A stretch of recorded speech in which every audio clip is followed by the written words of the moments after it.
Pertanyaannya adalah bagaimana ibadah kita ikhlas gitu ya, supaya tidak kena embel-embel dunia.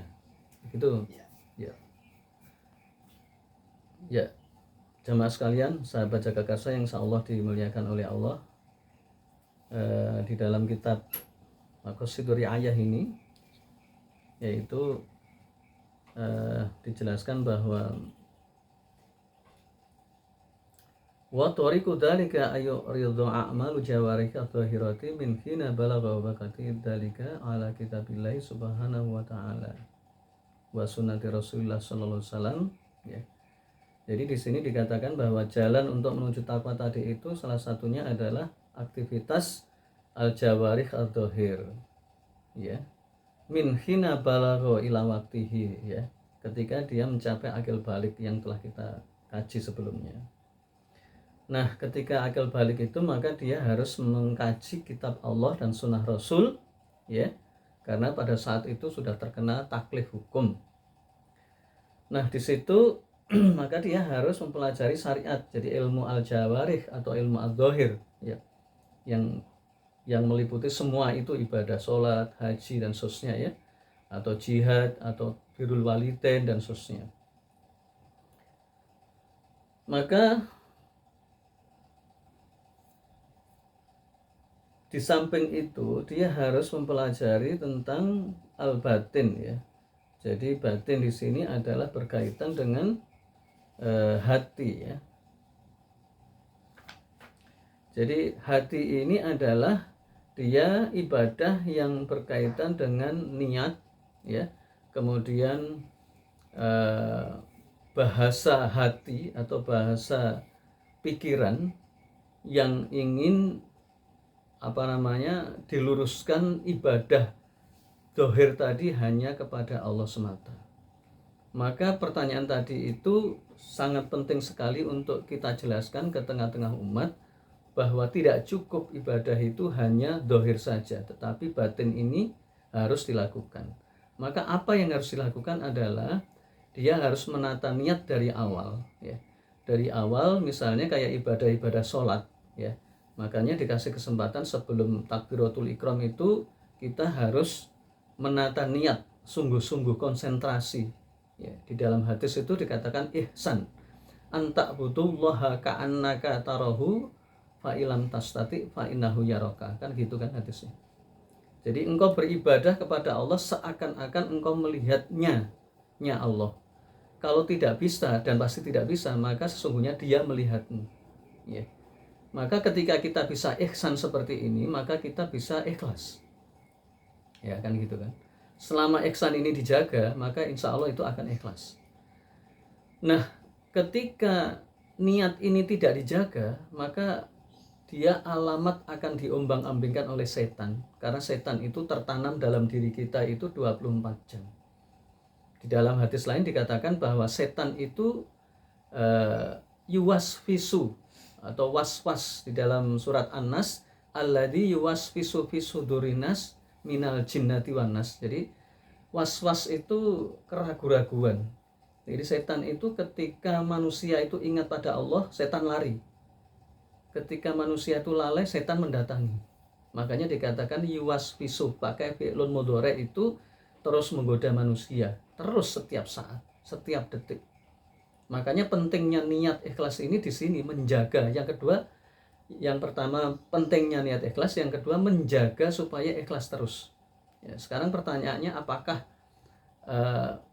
manusia itu bisa ikhlas terus? Ya memang tergantung penjagaan ya. Selama manusia itu ingat pada Allah dan bisa menjaga niat itu, ya tentu akan bisa ya, tergantung ingat pada Allah. Makanya disinilah Nabi dan Rasul itu selalu ingat pada Allah supaya tidak digoda oleh setan. Karena ketika setan menggoda itu, maka muncullah yang namanya riya, sum'ah, takabur ya, dan penyakit-penyakit hati yang merusak ibadah al-jawarih atau dohir tadi. Maka yang pertama dilakukan adalah ingat kepada Allah ya, terus-menerus ya, dan menjaganya. Yang kedua adalah ya minta pertolongan ya, minta pertolongan, karena sungguhnya kita ini makhluk yang lemah ya. Al-insanu makhlul khata' wa nisyan. Jadi mintalah tolong kepada Allah untuk supaya kita ditolong ya. Misalnya Allahumma a'ini ala zikrika wa syukrika wa husni ibadatik ya. Ya Allah, Allahumma a'ini, tolonglah aku ya Allah, ala zikrika, agar aku bisa mengingatmu, wa syukrika, dan untuk mensyukurimu atas segala nikmatmu, wa husni ibadatik, dan agar aku bisa beribadah kepadamu dengan baik ya. Maka sejatinya kita oleh Allah diajari doa-doa yang banyak sekali ya. Ya, mulai dari doa umum ya, doa umum itu misalnya Rabbana atina fid dunya hasanah, itu sebenarnya kan minta tolong sebenarnya. Ya Allah, berilah aku rezeki dunia yang baik, wa fil akhirati hasanah, dan rezeki akhirat yang baik, wa qina adzabannar, dan tolonglah, hindarkanlah dari siksaan api neraka. Itu kan sebenarnya pertolongan, minta tolong. Karena kita nggak bisa mencari rezeki yang hasanah, itu kita nggak bisa. Ya, meskipun kita istrinya Nur Hasanah, tapi rezeki kita hasanah itu nggak bisa. Kenapa? Karena ada nafsu.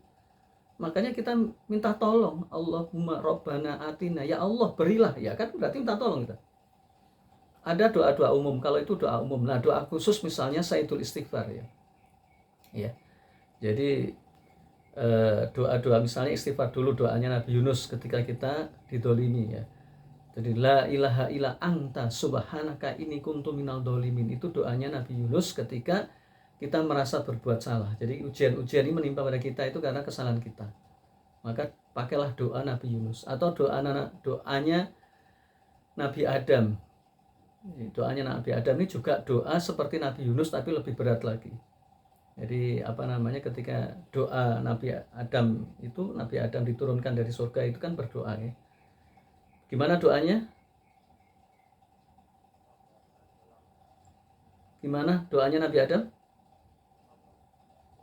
Ada yang hafal?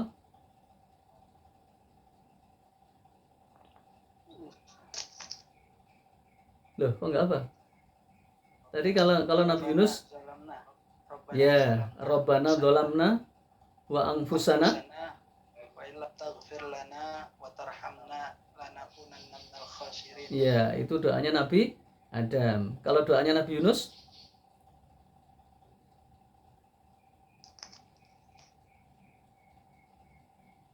loh, doanya Nabi Yunus, la ilaha illa anta subhanaka ini kuntu minal. Nah, harus diingat itu doa yang mujarab ya. Dalam keterangan lain dikatakan apabila kita itu dilanda kegalauan, kegelisahan, dan ujian-ujian berat, maka doalah doanya Nabi Yunus dan Nabi Adam. Itu insya Allah ini. Jadi la ilaha illa anta ya. Ya Allah, tidak ada Tuhan kecuali Engkau. Ini sesungguhnya aku ini ya. Ini merendahkan ya. Makanya kita ini bahasa hati ya. Bahasa niat itu bahasa kolbun. Maka ini penting ya. Pertanyaan bagus tadi ya. Pertanyaan bagus tadi dari kedua penanya itu bagus banget ya. Ini itu merendahkan diri. Ini kuntu minal dzalimin, ya Allah, aku ini bagian orang dolim ya Allah. Ya Allah, Engkau uji aku nggak kuat. Ya Allah, Engkau berikan cobaan aku nggak kuat ya Allah. Maka ini merendahkan diri pada Allah. Dan lakukan doa-doa lain. Jadi tidak banyak ya doanya ya. Kalau saya jelaskan nggak cukup waktunya. Yang kedua, yang ketiga, yang keempat ya. Tadi ketiga ya. Yang keempat adalah apa yang dilakukan para nabi dan para salafus sholihin, para sahabat itu, mereka itu menggunakan sholat tahajud itu sebagai mediasi untuk menghadapi beratnya dunia, beratnya cobaan dakwah, dan beratnya menghadapi berbagai rintangan. Ya, lebih-lebih sekarang ya. Maka di dalam hadis lain dikatakan tidak akan datang hari kiamat sebelum pada saat itu orang-orang beriman itu nasibnya itu seperti orang yang tenggelam di lautan. Artinya memang hanya pada Allah berharap. Jadi seperti kasus penggerbekan Densus 88 itu atas tuduhan terorisme kepada para ulama, ini kan kita nggak bisa berbuat banyak. Singkat kata, MUI, Majelis Ulama Indonesia, dikebiri ya. Dalam tulisan saya ini yang terakhir itu dikebiri. Ya memang begitu. Nah, terus apa yang kita harapkan? Ya Allah. Ya, kita tidak bisa berharap NU, tidak bisa berharap Muhammadiyah, tidak bisa berharap Majelis Ulama, ya berharap pada Allah. Nah, semua bermadhab fulus ya. Yang fulus ya, yang tidak ya. yang tidak itu ya baik maksudnya. Nah, maka di sini ulama dulu itu mediasinya beramal soleh ya. Jadi beramal soleh mulai dari sholat tahajud, nangis, sujud. Kalau bisa sujudnya lama ya. Sholat tahajud itu jangan dipikir kok kayak sholat biasa ya. Banyak yang nggak ngerti ya. Saya lihat kok banyak yang nggak ngerti ya. Sholat tahajud itu bisa, Anda itu bisa berdiri 1 jam itu boleh. Bahkan kalau berarti sholat berdiri 1 jam itu berarti baca 2 juz kan nggak hafal. Tidak harus hafal. Anda baca qul huwallahu ahad itu diulang-ulang itu ya boleh. Ini kan orang nggak paham kayak begini-begini. Misalnya dalam rakaat pertama itu kalau sunahnya kan begini ya, sholat tahajud itu sunahnya begini. 2 rakaat pertama itu ringan ya, karena bangun tidur ya. Maka berikutnya itu bisa panjang. Ya. Anda kalau nggak hafal juz juz amma, juz pertama ya, cobalah yang diingat apa ya, yang surat yang mengerikan. Waduh nggak hafal semua ya, udah baca surat Al-Ikhlas saja lah. Bismillahirrahmanirrahim. Qul huwallahu ahad. Allahus samad. Lam yalid wa lam yulad wa lam yakul lahu kufuwan ahad. Bismillahirrahmanirrahim. Qul huwallahu saja enggak apa-apa. Ya enggak hafal. Masa surat yang panjang enggak hafal qul huwallahu. Yaitu kalau orangnya tobatnya sudah akhir-akhir. Ini kan Allah kasih kemudahan, itu boleh. Ada yang sahabat itu ada yang jangankan qul huwallahu ahad. Ada satu ayat itu tentang neraka itu diulang-ulang sampai beliau menangis. Dan tangisannya itu basahnya minta ampun. Pada waktu sujud itu menangis. Sujud itu lama boleh kok. Saya melihat ini kan pada saat puasa ya, kita saling melihat di ini ya. Di itikaf itu kan kok sholat tahajud kok cepet banget. Ini berarti nggak paham ini. Ya, makanya sholat tahajud itu bisa sendirian itu begitu. Masing-masing orang kan tidak paham atau tidak kuat ya. Ada yang kuat banget ya, ada yang tidak ya. Kalau kuatnya misalnya 1 rakaat itu membaca surat Ar-Rahman ya sudah lakukan aja ya, ini kuatnya segitu. Surat Ar-Rahman itu kalau dibaca kira-kira berapa menit? 20 menit ya, ya kira-kira begitu. Kalau pengen lama nggak apa-apa, ditambah misalnya. Jadi termasuk puasa sunnah ya. Puasa sunnah ini salah satu mediasi untuk mendekatkan diri pada Allah supaya Allah menolong. Allahumma a'ini ala zikrika wa husni ibadatik, syukrika wa husni ibadat. Husni ibadatik ini kan meliputi ikhlasnya niat, diterimanya amal, khusyuknya sholat, khusyuknya ibadah, jauh dari riya, itu husni ibadatik kan gitu. Termasuk sodakoh ya. Sodakoh ini juga amalan yang mendekatkan diri pada Allah. Dulu Imam Taimiyah, jadi Imam Ibnu Taimiyah itu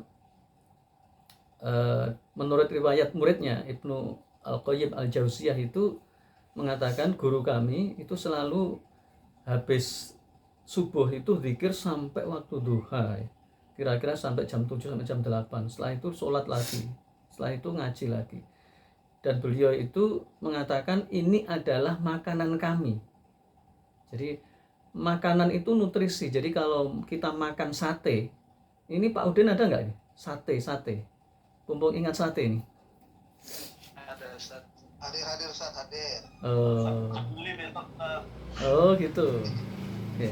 Sate kalau lagi di namu nih di rumah kakaknya deh. Oh iya.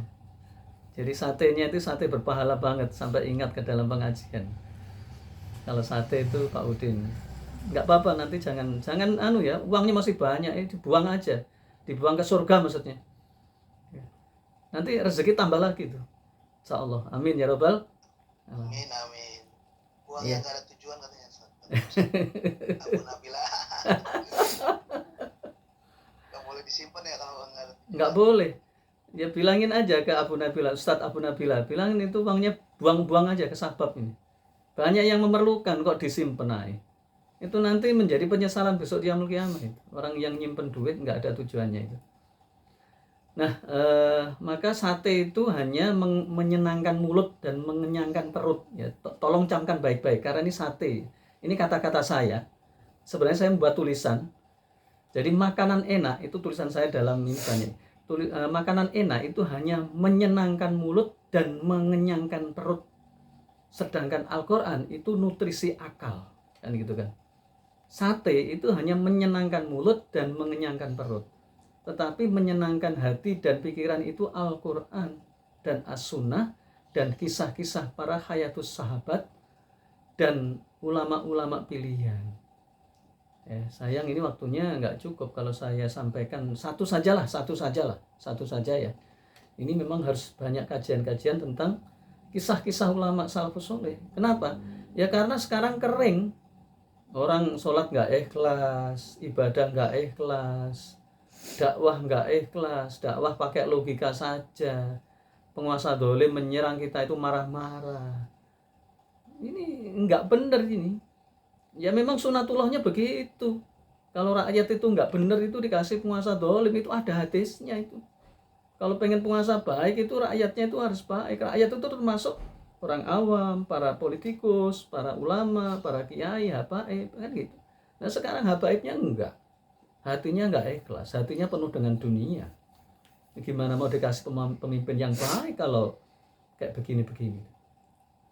Ya. Jadi makanya terakhir dari jawaban ini, untuk menata ini yang kelima tadi adalah dengan membaca kisah para ulama pilihan, ya, dan salafus solihin. Saya katakan ini supaya tidak keliru ya. Salafus solihin ini karena banyak orang yang keliru, masya Allah ya. Namanya salaf itu terdahulu, itu secara bahasa. Solihin orang-orang pilihan. Salafus solihin itu adalah para sahabat, para tabi'in, para tabi'ut tabi'in, dan orang-orang yang hidup pada tahun 300-an atau paling banter ada yang mengatakan 400-an Hijriah, dah itu ya. Ya, jadi Ibnu Al-Jauzi yang sering saya sampaikan itu sebenarnya bukan kategori salaf. Ulama pilihan, Imam Ghazali ya. Itu bisa ya bisa tidak karena beliau itu hidup di abad ke-400 atau 4 Hijriah, abad ke-4 Hijriah atau 400 ya. 400 sekian Hijriah. Ya. Yang benar itu Abdullah bin Mubarak, Fudail bin Iyad, Hasan Al-Basri dan banyak, Imam Syafi'i. Imam Syafi'i itu aja tabi'ut tabi'in ya. Imam Bukhari itu tabi'ut tabi'in. Kalau tabi'in itu Abu Hanifah ya. Bukan Ustadz Abu Hanifah, Imam Abu Hanifah. Beda lagi, Imam Abu Hanifah bukan Ustadz Abu Hanifah. Ya, ini banyak orang yang nggak ngerti. Kadang mereka bilang salafus sholihin tapi penyebutnya Imam Ibnu Taimiyah, ya salah ya. Ya akan ditertawakan lah. Imam Ibnu Taimiyah itu sekitar 700-an, 600 sekian sampai 700. Imam Ibnu Qayyim Al-Jauziyah itu satu ini. Imam Ibnu Qudamah itu satu masa gitu. Ya. Jadi pentingnya kita tahu punya ilmu dan kisah-kisah mereka itu masya Allah ya luar biasa. Makanya beli buku lah ya. Jangan eman untuk membeli buku, dan setelah beli buku itu dibaca, jangan dipamerkan aja, dipajang saja, baca, karena mutiara sesungguhnya itu ketika kita membaca ya. Jadi termasuk untuk menata niat ini kan ya, kalau dia nggak baca kisahnya para salafus sholihin itu kan nggak ngerti dia bagaimana menata sebuah hati. Jadi karena jebakan-jebakan setan ini kan banyak ini ya, jadi pamer ya, dia maksudnya nggak pamer tapi masuk ke dalam pamer, karena setan itu lebih pintar dan lebih lama daripada manusia ya. Jadi yang saya contohkan paling gampang itu tadi, jadi WA ayo sholat tahajud, ini kan saya lihat banyak itu. Aduh gimana ini orang-orang, kasihan. Terus contoh yang paling samar itu begini, jadi dia menolong orang, tapi menolong sekali kan nggak masalah, kedua kali nggak masalah. Ini kayak Ustadz Udin ini contoh yang paling tepat ini langsung to the case karena ini pengajian umum, nggak apa-apa ya. Jadi biasanya penyakitnya orang-orang kaya atau orang yang suka menolong itu adalah ketidakikhlasan, karena muncullah sifat-sifat egoisme. Waduh, ini orang minta tolong terus. Tapi bukan Ustadz Udin ya, ini Ustadz Saifuddin bukan Zuhri ya. Ini Saifuddin. Saya dengarnya. Ya. Al-Zuhri. Ya. Saifuddin Al-Bawi misalnya. Ada Ustadz Saifuddin Al-Bawi misalnya. Kamu ini minta tolong terus aja. Mbok mandiri, mbok cari duit sendiri. Nah, itu sudah Fir'aun itu. Ya, sampai segitunya ya, coba deh. Kan begitu kan? Ada orang untuk minta tolong sekali biasa, 2 kali biasa, 3 kali biasa, 4 kali biasa. Nah begitu 5 kali, wah itu baru, bahkan 3 kali sudah begitu ini. Ya. Kamu ini kok males aja? Ya banyak ini masyarakat banyak, bahkan kiai-kiai banyak. Jadi bosen nolong, bosen. Padahal dia ditolong oleh Allah itu tiap hari, tiap menit, tiap saat. Coba deh, yang mendatangkan mudahnya rezeki itu siapa kalau bukan Allah? Yang ada orang tuh gampang dikasih rezeki ya, gampang banget. Coba deh, kalau bukan Allah siapa terusan? Apa jabatan, apa orang tuanya? Kan enggak. Ya. Nah ketika orang lain itu minta tolong kok dia bosen, itu berarti dia bosen ditolong oleh Allah berarti. Kan gitu kan. Jadi ini penyakitnya orang-orang yang tidak paham tentang hati, sehingga ketika dibutuhkan tingkat keikhlasan itu maka dia males atau tidak ikhlas. Saya kasih contoh, ada salah satu sahabat atau ulama pilihan lah ya, mungkin tabiin kali ya. Suatu saat temannya datang ke dia, kemudian dia minta tolong sekian ribu dirham. Kemudian dia tuh menangis, ya, menangis. Kemudian setelah itu dikasih. Setelah pergi, kemudian dia menangis lagi. Kemudian ditanya sama istrinya, wahai abi atau ayah atau bapak ya, suamiku, ya, apakah engkau tidak ikhlas ketika engkau menolong temanmu tadi itu dengan jumlah yang sangat besar, ya, sekian ribu dirham. Jadi 1 dirham itu sekitar 300.000 ya, kali 1000 misalnya, 1000 kali 300.000 berapa juta nih? Ternyata jawaban ulama ini begini ya, justru saya menangis tuh karena saya kok tidak tahu kondisi dia. Coba deh, sampai di sini paham nggak kira-kira? Paham penjelasan saya? Ada yang tidak paham?